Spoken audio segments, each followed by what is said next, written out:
A aula de hoje continua sendo aquela revisão que a gente prometeu na última aula, né? Em que eu estava resolvendo as questões de impedância complexa e notação de fasores, né? Então, nós vamos continuar, porque há uma grande probabilidade, na próxima aula, a gente ter uma provinha do semestre já, né? Então, vamos começar.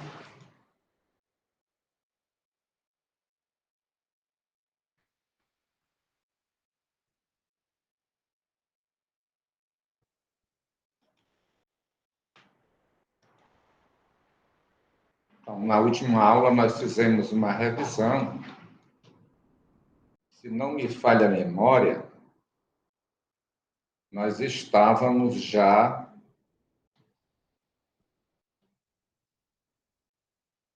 foi na questão 8. E hoje a gente vai dar continuidade à resolução, porque são questões típicas. Na última aula, nós paramos aqui. 5.7. Pretende-se utilizar um circuito em série RL, porque a gente tem um resistor e tem um indutor, né? Nas frequências de 100, 500 e 1000 Hz. Aí ele pede para achar a impedância em cada uma dessas frequências. É muito simples. Como nós temos um circuito série RL, a gente já sabe que a nossa impedância fica no primeiro quadrante. Aí a primeira coisa que a gente faz aqui é construir o diagrama das impedâncias no eixo, né? No eixo cartesiano. Porque quando você coloca os valores no eixo cartesiano, a gente já é direcionado, né? Começa a raciocinar e já vê o caminho para resolver esse problema. Mas acontece que ele deu os elementos. Os elementos de circuito foram dados, que é um resistor de 25 ohms e um indutor de 0,1 Henry. Então, o resistor vem direto para o eixo da abscissa, aqui, ó. Aí agora eu vou calcular para esse indutor a sua reatância indutiva para cada frequência, né? Eu fiz os três cálculos para a frequência de 100 Hz, 500 Hz e 1000 Hz. Certo? Substituindo na fórmula geral, né? Quem é XL, que representa a reatância indutiva?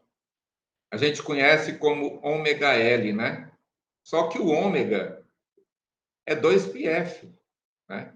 Escrevendo essa equação em função da frequência Hertz, no lugar de W, a frequência angular, a gente escreve 2πfL.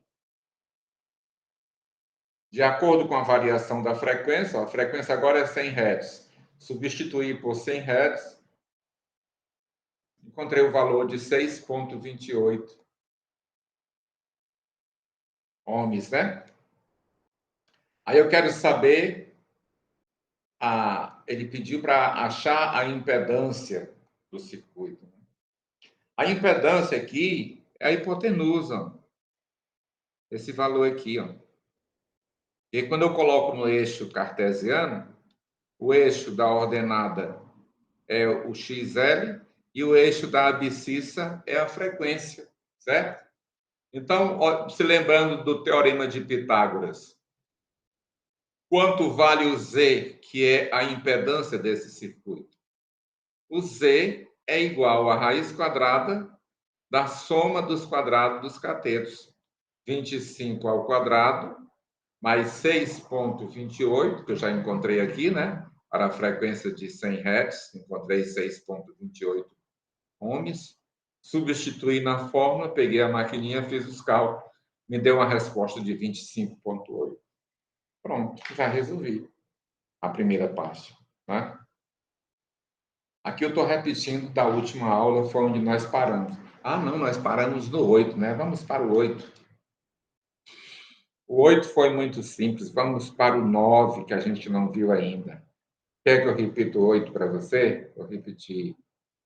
Uma tensão de 500 cosseno de 2.500 T menos 20 está aplicada no circuito em série R de 10 ohms e um capacitor de 40 microfarad. Encontrar a corrente. Olha, aqui é um circuito série RC, né? Um circuito resistivo capacitivo. O primeiro passo é a gente encontrar a impedância, porque ele está pedindo a corrente. Ó. Aí nós vamos usar aqui para resolver a lei de Ohm, né? Quem é a corrente? Não é a tensão dividido pela impedância?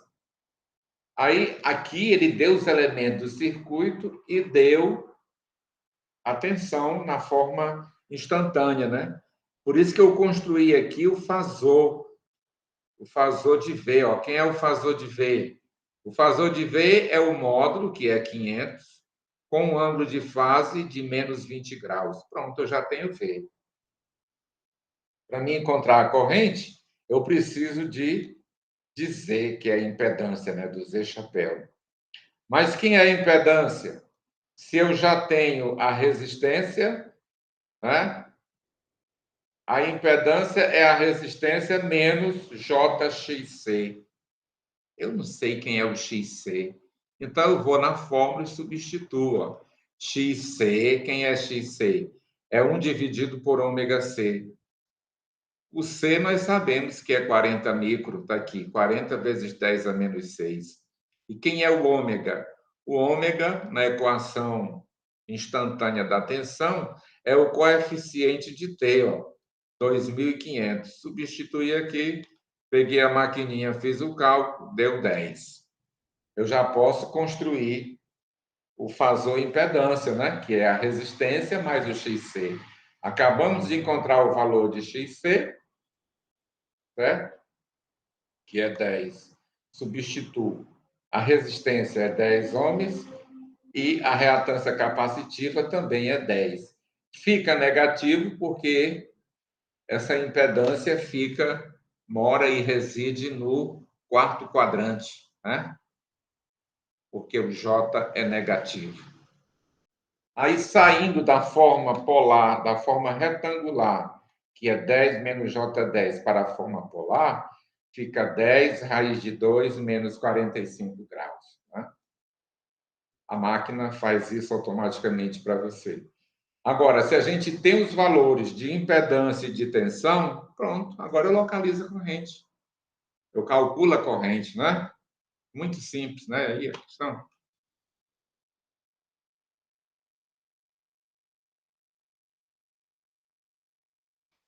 Então, V dividido por Z. Quem é V? É 500 dividido pela raiz de 2, né? E quem é o Z? O Z acabamos de calcular. É 10 raiz de 2, 45. Substituir, deu essa resposta aqui. Esse aqui é o fasor da corrente. 25 com um ângulo de 25 graus. Para me escrever na forma instantânea, que é o que ele pediu, né? Achar a corrente I. Porque aqui nós temos a tensão V, né? Na forma instantânea, escrito sob a forma de uma função cossenoidal. Então, para escrever isso aqui na forma cossenoidal, é muito simples, né? Como é que a gente faz? Eu pego o módulo da corrente, que é 25, multiplico pela raiz de 2, que é para representar o valor máximo, né? Cosseno, porque a equação tensão é cosseno, a equação corrente também é necessário que seja cossenoidal. 2.500 T mais um ângulo de fase de 25 graus. Pronto. Construí aqui a função instantânea da corrente. Certo? Agora vamos para a primeira questão da aula de hoje. Isso aqui foi uma revisão da última aula. que você já viu várias vezes e já aprendeu. Mas se você continua com dúvida, vá lá no chat, acrescente lá a sua dúvida, faça a sua pergunta. Se você quer a resposta agora, você levanta a mãozinha, eu paro a aula e lhe esclareço a sua dúvida. Se você acha que pode esperar, fica para o final.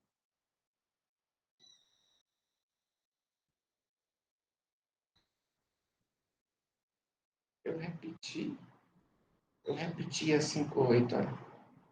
Aqui a 5,9.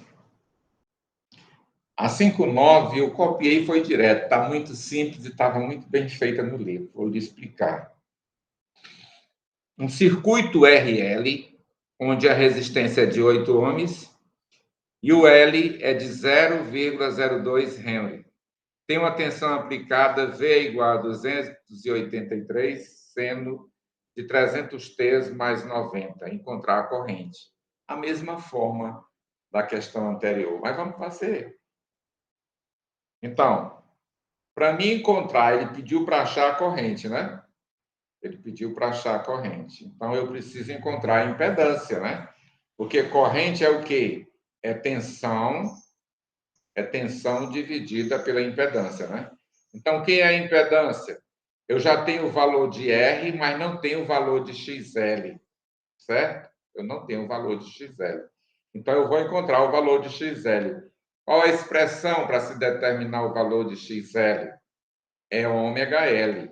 Aí agora eu vou substituir o valor algébrico pelo valor numérico. Quem é ômega? Ômega é o coeficiente de T, é 300. Né? Quem é L? L é o valor da indutância, que é 0,2 Henry. Coloquei aqui, ó. Então, se você multiplica 300 vezes 0,2, deu 6 ohms. Pronto. Já temos o valor de XL. Agora é só construir o fasor Z. Quem é o Z? Z é igual a R mais JXL, né? Pronto, substituo. Quem é o R? É 8, foi dado aqui, é 8 ohms, né? Quem é o XL? É 6, acabamos de calcular. Então, a expressão retangular da impedância desse circuito é 8 mais J6, né? Aqui está na forma retangular. Como nós vamos fazer uma operação de divisão, é bom trabalhar, é mais simples, mais fácil de fazer essa operação aqui utilizando a forma polar, né? Então, eu pego a maquininha e saio da forma retangular para a forma polar, que deu exatamente 10, com um ângulo de 36,9. Isso aqui é impedância, escrita na forma polar, né? Agora eu substituo na lei de Ohm. Quem é a corrente? Já sabemos há muito tempo, né? Quem é a corrente? A corrente é a tensão dividido pela impedância. Quem é a tensão na forma polar? Daqui, é 200 com um ângulo de 90, né? Nós já construímos esse fasor tensão. Coloquei aqui. Então, quanto é 200 dividido por 10? Deu 20. Quanto é 90 menos 36,9? Deu 53,1. Pronto, encontramos a corrente. Agora eu vou construir. Aqui ele deu até o diagrama fasorial. Olha que coisa bela aqui, ó. A tensão não está a 90 graus, ó. Está a 90 graus a tensão, né? Mas a corrente está defasada da tensão.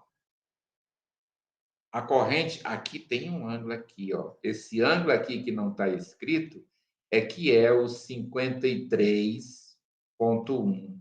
Esse ângulo 36 aqui é o ângulo entre a tensão e a corrente, né?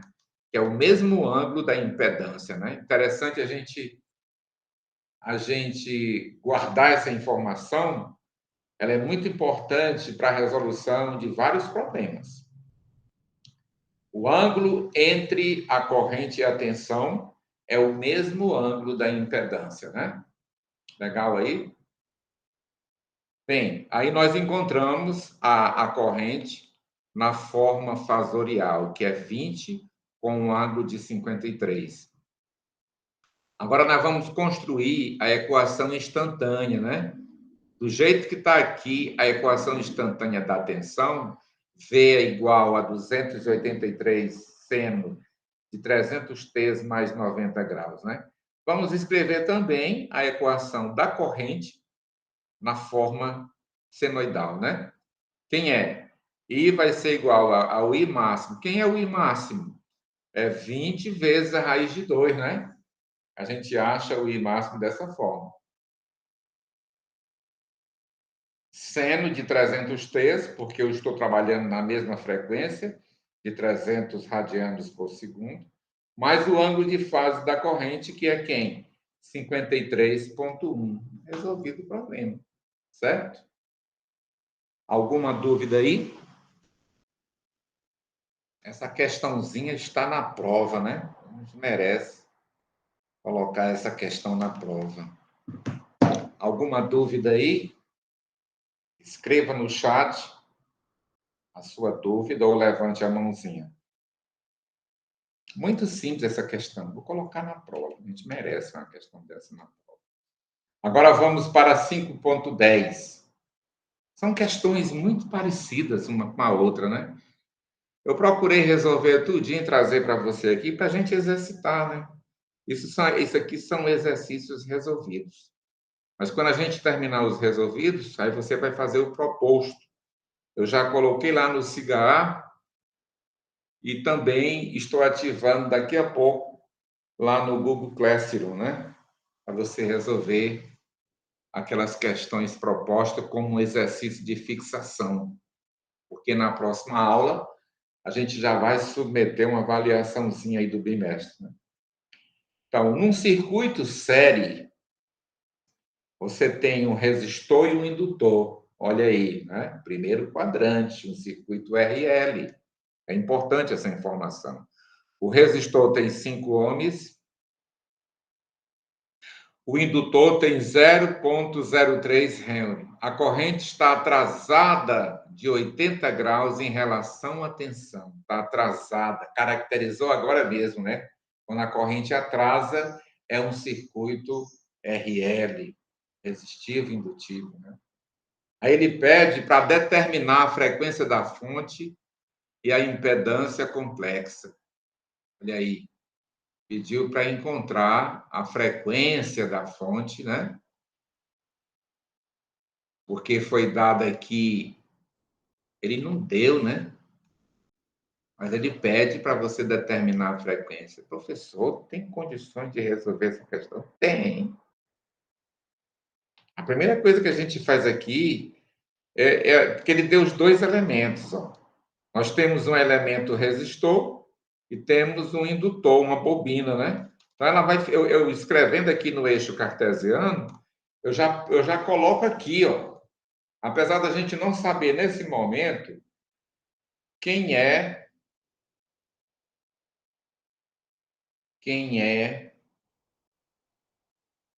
a reatância do circuito, né? Mas ele deu o ângulo, ó, esse ângulo aqui foi dado. Então, nós temos dois elementos. Nós temos o R, né? Temos o R aqui, ó, e temos o ângulo. É fácil encontrar a impedância. Mas dá para a gente calcular a impedância também, ó. Né? Da figura aqui, a gente pode deduzir que L é 5 vezes a tangente de 80, né? Entendeu aí? Essa informação aqui. Por que XL aqui é 5 vezes a tangente de 80 graus? É uma relação trigonométrica, né? Se eu pegar o cateto oposto, que é XL, dividir pelo cateto adjacente, que é 5, é igual a tangente de 80. Aí, desenvolvendo essa equação, XL é igual a 5 vezes a tangente de 80, exatamente o que ele escreveu aqui. Aí você joga isso aqui na sua máquina, a sua máquina já determina a tangente de 80 graus, multiplica por 5, deu 28,4 ohms. Já encontramos o valor de XL. Agora vamos saber quem é a frequência da rede. Ficou simples a questão? Então, eu escrevo a equação da reatância indutiva em função da frequência Hertz, né? Quem é ela? No exercício anterior, nós fizemos uma questão igual. É 2πfL, né? Aí eu já tenho o valor de XL, olha. Então, quem é F? F na frequência. F vai ser igual a XL dividido por 2πL. Pronto, acabou a questão, está resolvido, olha. Certo? Então, quem é a frequência do circuito? Vai ser XL dividido por 2πL. Então, quem é XL? XL é 28,4. 2π, o π a gente sabe que é 3,14. Mas a gente não precisa nem saber. A maquinazinha científica que eu lhe dei, ela já trabalha com esse π direto. No teclado tem o π. Você coloca 2π, aí, vezes o L. Quem é o L? O L é 0,03 Henry. Pronto. Já deu 151 Hz. Acabou a questão, né? Aqui foi para achar a frequência. Agora, para achar a impedância,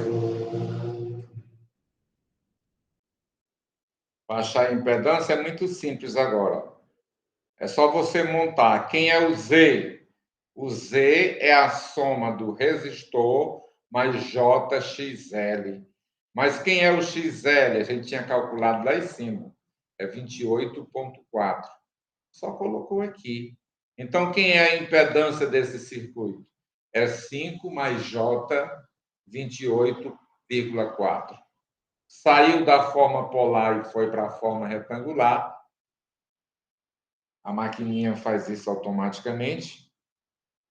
28,8 com um ângulo de 90 graus. Professor, não tem maquininha. Eu lhe dei uma maquininha, mas eu perdi. Como é que você perde uma máquina? Uma máquina digital, um app, né? Desinstalou. Aí você quer saber quem é o 28. O 28 é a raiz quadrada de 5 ao quadrado mais 28,4 ao quadrado. Soma os dois, tira a raiz, deu 28. E quem é o ângulo? É o arco tangente de 28,4 dividido por 5. Dá 80. Está vendo aí? Mesmo você perdendo a maquininha digital que eu lhe dei, aquele app lá, né? Bonitinho. Aquela máquina ali está mais de R$ 300. Muito bom.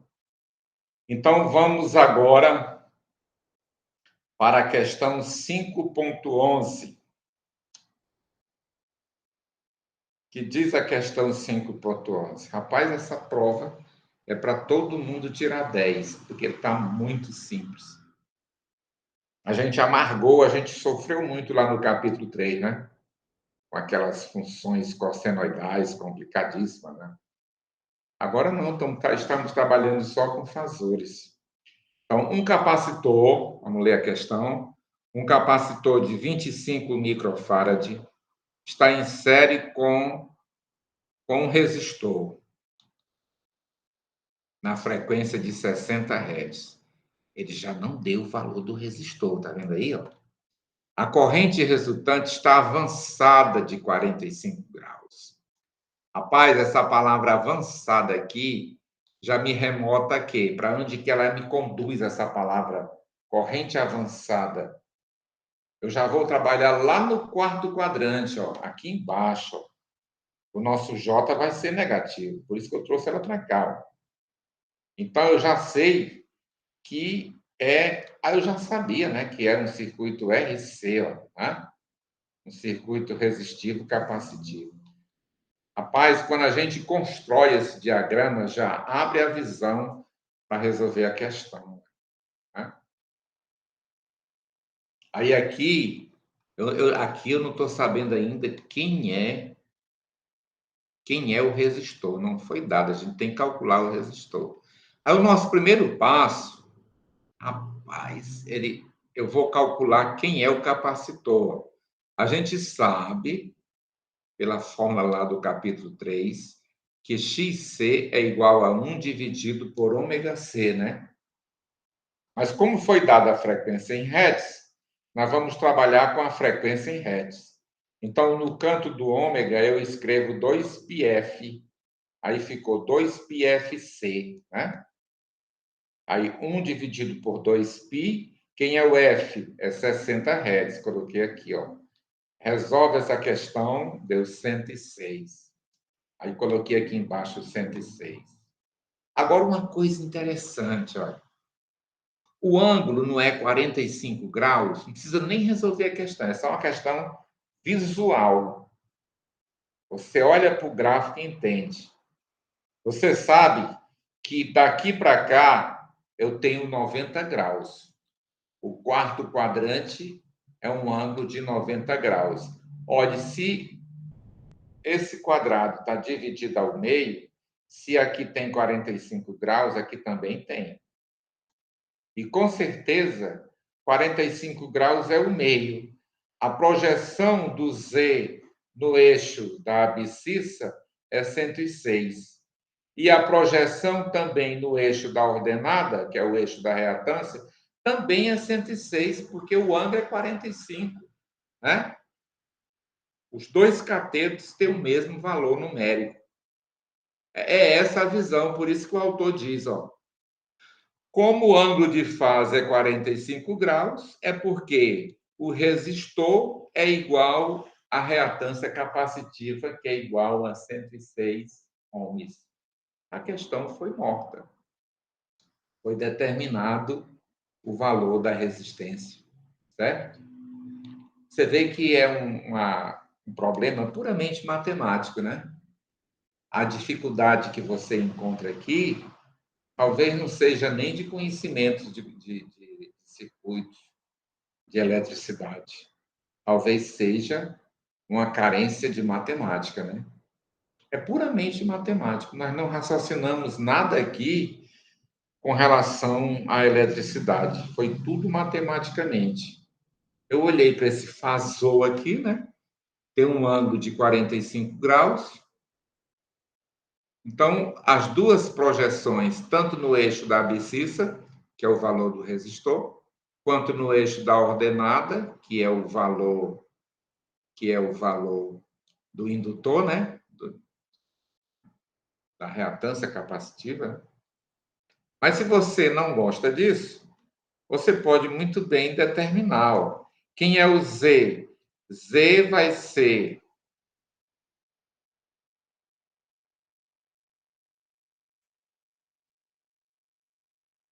porque foi dado o valor. Eu encontrei C, né?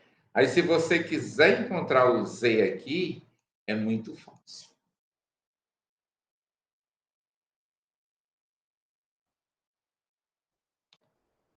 Você pode dizer que a tangente de 45 é igual a 106 dividido por R. Tu não sabe o valor de R.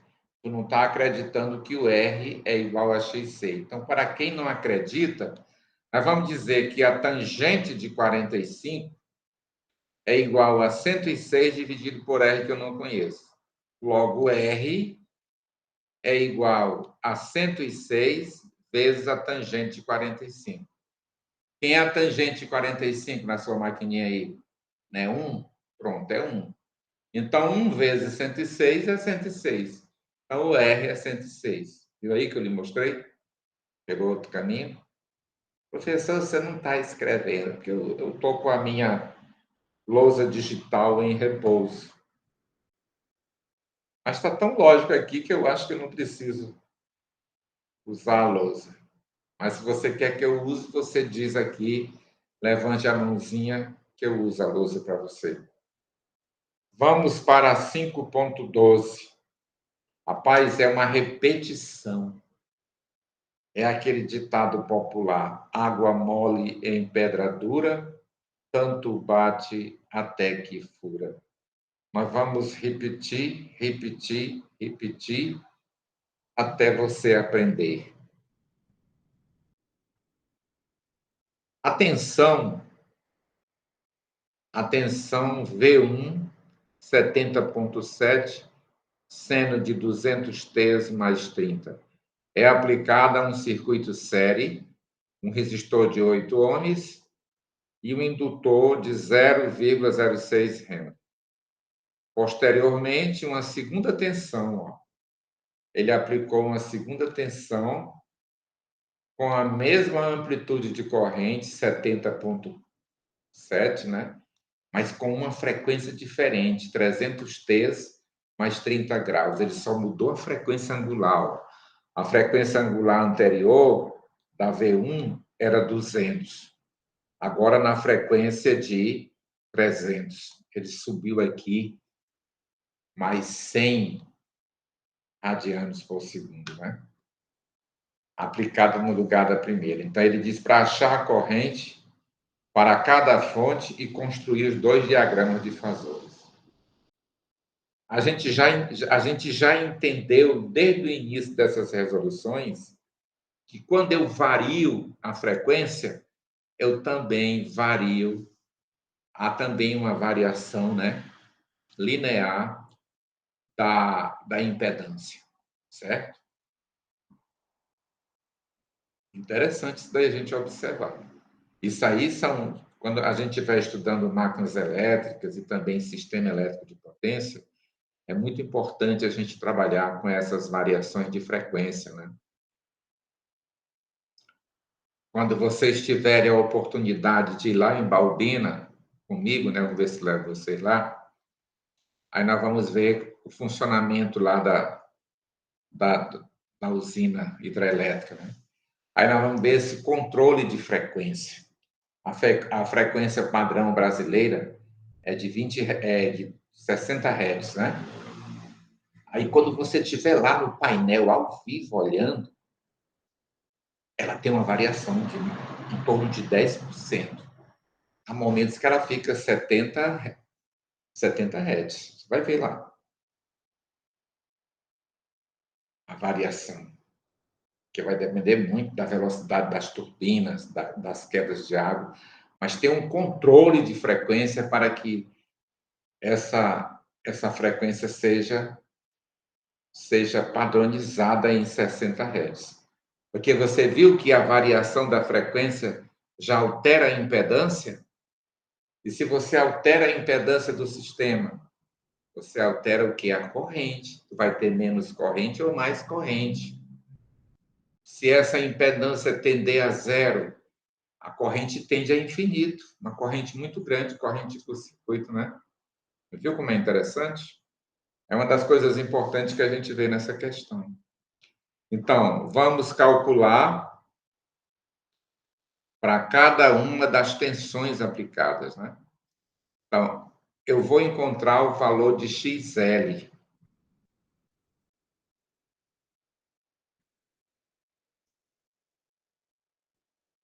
Com a frequência de 200, né? Aí eu encontrei que deu 12, ó. O XL, a reatância indutiva, deu 12 ohms, né? Aí quem é a impedância? A impedância não é R mais JXL. Quem é o R? O R está permanecendo constante. A gente não tem como variar a resistência, né? A resistência está constante. Eu vario é a reatância. Como é que eu vario a reatância? Variando a frequência. Então, vai ser 8 mais 12, né? Aí eu saio da forma retangular para a forma polar. Deu 14,4 com ângulo de 56. Pronto. Agora, para a tensão de 70,7 com uma frequência de 200 radianos por segundo, eu já vou encontrar essa corrente aí, ó. Quem é a corrente? A corrente é a tensão dividido pela impedância, né? Aí eu já achei o fasor tensão. Olha, tem que achar primeiro o fasor tensão. Por que eu fico achando o fasor tensão e o fasor impedância? Porque é mais prático quando eu vou fazer operações de divisão ou de multiplicação, trabalhar com os fasores na forma polar. É mais simples. Tem gente que prefere trabalhar na forma retangular. É muito mais difícil. Né? É a mesma coisa que está lá dividindo em polinômios com dois termos. Muito complicado. É melhor que você trabalhe na forma polar. Então, quem é o V1 na forma polar? Exatamente 70, ele escreveu aqui, ó. Talvez nem precise ficar dividindo pela raiz de 2, porque se você dividir 70,7 dividir por 14,4, vai te dar a mesma coisa, né? Então, vamos lá. Aí aqui deu 70,4, raiz de 2 deu 50,30. Aí eu estou dividindo 14,4 por 14,4, né, que é a impedância, aí deu 3,47 com um ângulo de menos 26,3. Né?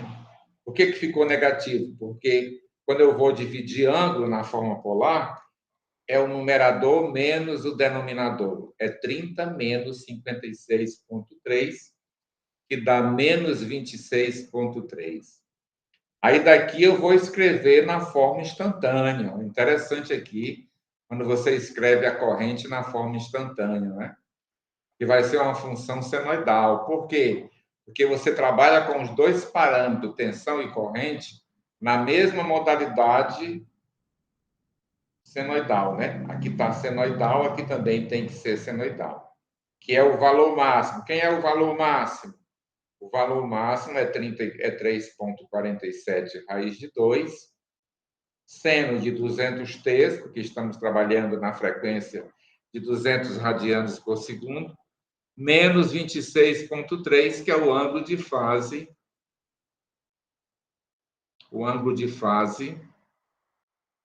da corrente que nós encontramos aqui. Agora, quando a tensão V2, olha aí, a tensão V2, ele variou a frequência, né?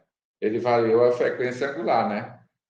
Já não é mais 200 radianos por segundo, mas 300. Então, eu preciso novamente encontrar a nossa reatância aqui, o XL, com essa variação de frequência angular, né?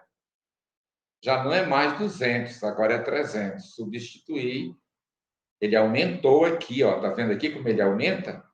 Já não é mais 14,4 com um ângulo de 56,3. Olha aí, a impedância aumentou, ó. A impedância aumentou. E, consequentemente, a corrente vai diminuir. Certo? Está notando que quando a impedância aumenta, a corrente diminui. Lógico, né? Nós estamos dividindo, ó. Eu vou dividir V2 por Z2. O Z2 aumentou, o denominador aumentou, o módulo da tensão continua o mesmo, né? Que eu deixei o mesmo ângulo lá, ó. O módulo dessa tensão, 70,7 com um ângulo de 30, né? O módulo fasorial, né? E a outra, a mesma coisa, continuou o mesmo ângulo da tensão, só houve uma mudança de frequência. Aqui na equação houve uma mudança de frequência, certo? Aí deu 19,7, né? A resistência única é a mesma. Quero ter cuidado para essa aula não passar de 45 minutos. Nós começamos às 17h17. Quanto é que falta? A 45. 18 horas eu termino aqui. Gostou aí? Então, quando eu dividi, né? 50, que é o V2. Quem é o V2? É 50 com um ângulo de 30. Quem é a impedância? Acabei de calcular, que é o 19,7 com um ângulo 66, né? Aí eu divido 50 dividido por 19,7, deu 2,53. Olha aí, diminuiu muito, né? Anteriormente, com a frequência de 200 radianos por segundo, eu tive uma corrente de 3,47 amperes. Agora eu estou com 2,54, porque a nossa frequência aumentou na ordem de 100 radianos por segundo. Viu como é interessante? A variação da frequência, né?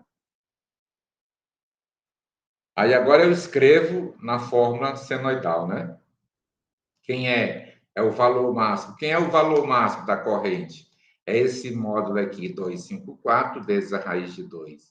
Seno de 300t, menos o ângulo de fase, que foi 36. Aí escreva as duas equações aqui, ó, né? Aqui eu coloquei o valor do fasor V1, que era 30 graus. O fasor V2 também era de 30 graus, né? Mas a corrente, no primeiro caso de V1, ela ficou com um ângulo de 26,3 negativo. Está aqui, ó. A corrente ficou 26,3 negativo. Coloquei aqui, ó. Né? E aqui, no V2, quando eu variei a frequência para 300 Hz, para 300 radianos por segundo, a corrente já teve um ângulo maior, que foi menos 36, né? Aí, quando tu somar aqui, ó, a distância aqui do fasor tensão e da corrente também atrasada, tá dando 96 aqui, né? 30 mais 36, 66, né? Que é o mesmo ângulo da impedância, 66, né? E do outro aqui, se eu somar, dá 56,3, que é o mesmo ângulo da impedância. E aí como é interessante? Então, a gente notou que quando eu tenho uma variação da frequência em radianos por segundo, na ordem de 100 radianos por segundo, a minha corrente diminuiu e teve um distanciamento maior. Olha aí como é interessante, né? Um distanciamento maior entre a tensão e a corrente em atraso, né? E a nossa impedância também, ela diminuiu, né? Aliás, ela aumentou quando a frequência aumenta, que são diretamente proporcionais, quando você olha para cá. Ó. Quem é o Z? O Z é R mais JXL, é mais aqui, é somando. Então, a frequência aqui é diretamente proporcional, o aumento, né? É diretamente proporcional. O aumento ou a diminuição, né? E aí, como é interessante a frequência, você vai trabalhar lá na usina, ou então aqui nas subestações de Manaus, e vai controlar essas frequências. Certo? Vamos para 5.13. Muito parecida também. Não, aqui já é um pouco diferente. Essa é uma questão típica de prova. Olha que coisa linda aqui. Você tem as duas correntes. Você tem a corrente 1, 14,4 seno de ômega t mais 13,2. E o I2, que é o 8,95 seno de ômega t com um ângulo de 121,6. Empregando fasores. Ele mandou você somar essa corrente com essa corrente. Rapaz, você olha para essas duas equações instantâneas, tem condição de somar isso, não é muito complicado, né? Muito complicado. O conselho que eu lhe dou é você sair da equação instantânea e construir os fasores. Ó. Olha como foi feito aqui. Ó. É? Foi feito aqui. Quem é? É o valor máximo 14,4 dividido pela raiz de 2 com ângulo de 13,2. Aí já saiu, resolveu aqui, né? Quem é 14,14 dividido pela raiz de 2 deu 10. E o ângulo continuou 13. Aí, automaticamente, aqui você está na forma polar, você migra para a forma retangular, que tu vai fazer uma soma depois, né? Eu vou somar uma corrente com a outra. Então, eu saí da forma polar para a forma retangular. Olha aqui, a maquininha fez o cálculo aí, que é 973 mais J2,28. A mesma coisa foi a corrente 2, ó, porque eu fiz lá. Corrente 2 é 8,95 dividido pela raiz de 2, com um ângulo de 121,6. Ó. Quem é 8,95 dividido pela raiz de 2? Deu 6,33.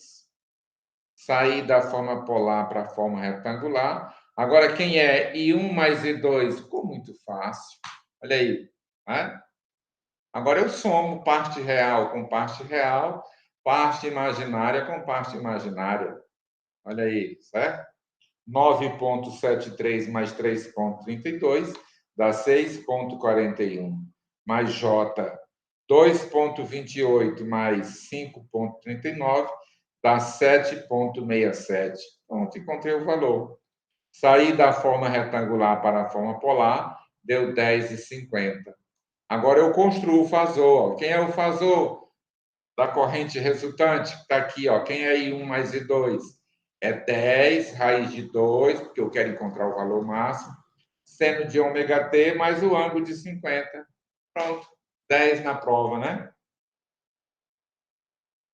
Deixa eu ver se ainda dá tempo a gente resolver mais uma. São 18 horas e 4 minutos. Está passando de 40, porque eu comecei às 17 horas e 17.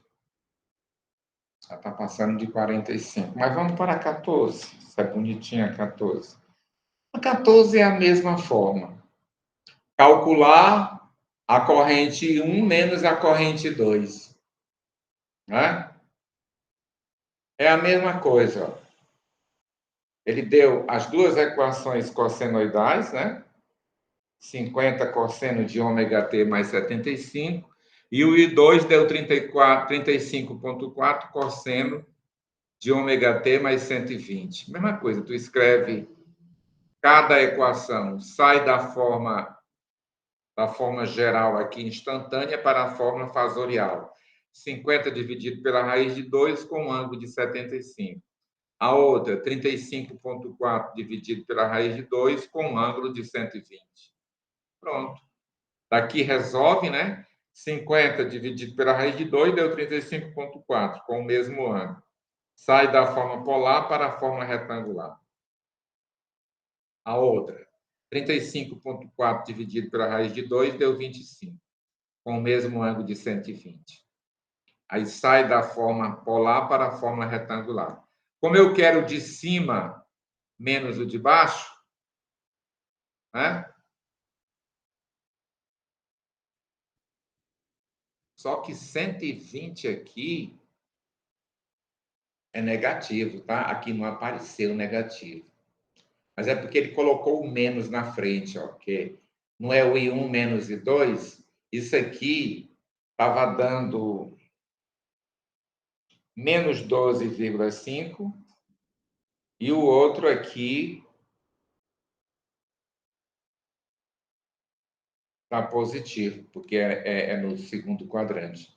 Dá mais 21,7. Então, se eu pegar o de cima menos o de baixo, 9,16 menos 12,5, dá 21. Estou somando, né? Aí eu pego o de cima menos o de baixo, 34,2 menos 21,7, deu 12, né? 12 positivo. Pronto. Ficou.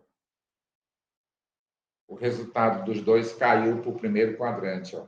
Então, deu 21,7 mais J, 12,5. Saindo da forma retangular para a forma polar, só é apresentar na sua calculadora que eu lhe dei, né? O seu app aí de calculadora, deu 25 com um ângulo de 30.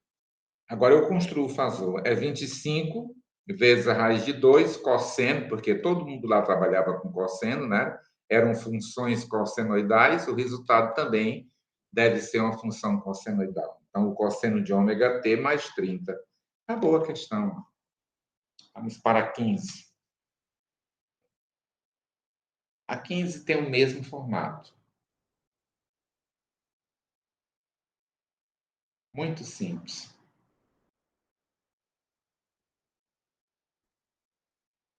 O primeiro passo que eu te dou é esse, né? Mesma coisa, tudo. Eu não tenho como somar essas três equações instantâneas. Seria um cálculo muito complexo, muito complicado. Se a gente tem uma maneira de simplificar, é sair da forma instantânea para a forma polar, para a forma fasorial. Muito simples. Estou repetindo para você. Ó. Quem é? É 32,6 dividido pela raiz de 2, com um ângulo de menos 145. Aí 32,6 dividido pela raiz de 2 deu 23, com o mesmo ângulo de 145. Saio da forma polar para a forma retangular, né? Colocar na maquininha aparece menos 18,8, menos J, 13,19. E aí sucessivamente. Aí agora eu vou somar, ele mandou somar as três correntes. Eu saio somando aqui parte real com parte real, parte imaginária com parte imaginária. Deu zero. Interessante por que deu zero, né? Claro, esses números aí estão dando zero. Agora, por que está dando zero? Aí ele colocou uma observação. Dentro dos limites de precisão da calculadora, a soma é nula. O diagrama de fasores da figura 25 mostra que as três correntes estão defasadas de 120 graus uma da outra. Que por serem as amplitudes iguais, né, quando você olha, as amplitudes são iguais, é 23, é 23, é 23. E elas estão defasadas de 120 graus. Então, é um circuito equilibrado. A gente vai ver circuito equilibrado, acho que lá no capítulo 12, ou capítulo 9, por aí. Por isso que a soma das correntes foi zero. Não tem corrente de neutro, né? Se é que ele está fechado em estrela. Interessante essa questão, né? Você vê que eu fico falando de circuito equilibrado, aí já é em sistema elétrico de potência. A importância, quem me dera, né, que todos os circuitos fossem equilibrados assim, onde nós não tivéssemos corrente de neutro, né? Seria muito interessante. Os circuitos trabalhariam com uma grande segurança, né? Vamos para o 16. Eu vou encerrar até o 17, porque não é conveniente que a aula passe de 45 minutos. Mas aqui está tão legal, né? Determinar a soma das duas tensões. Olha aqui o que aconteceu. Ele deu a tensão V1,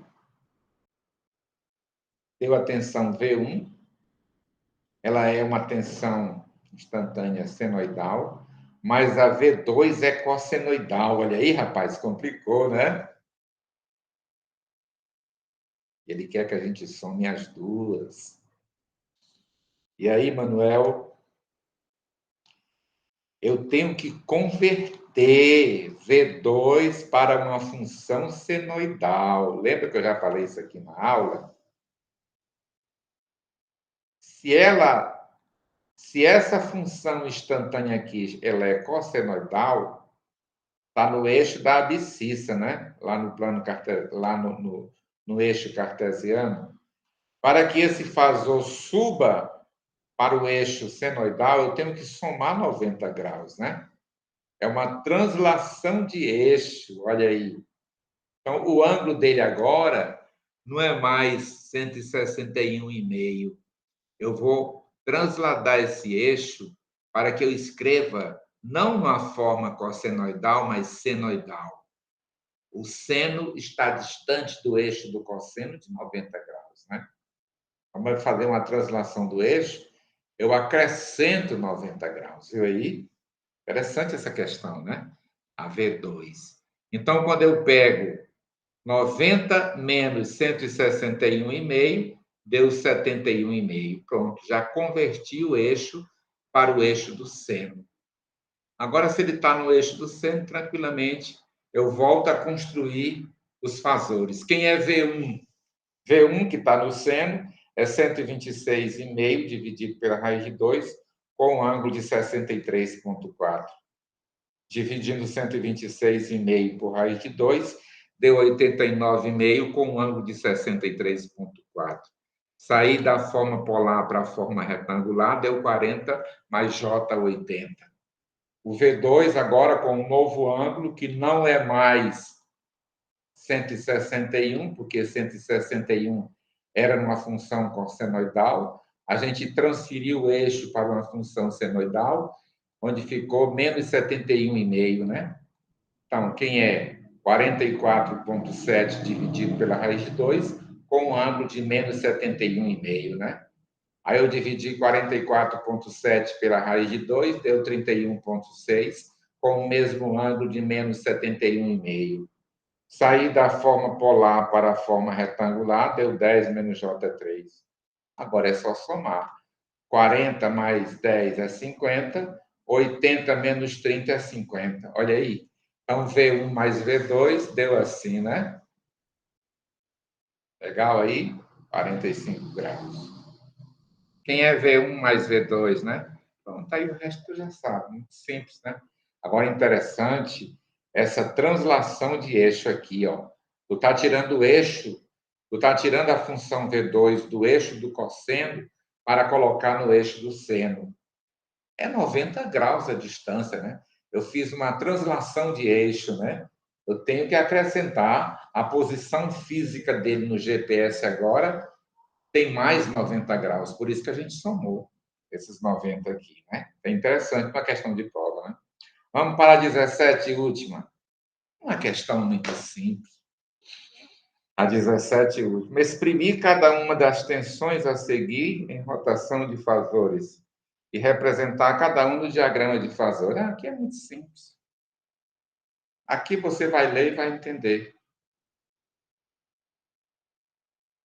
Muito simples. Quem é V1? É só escrever na forma de favor.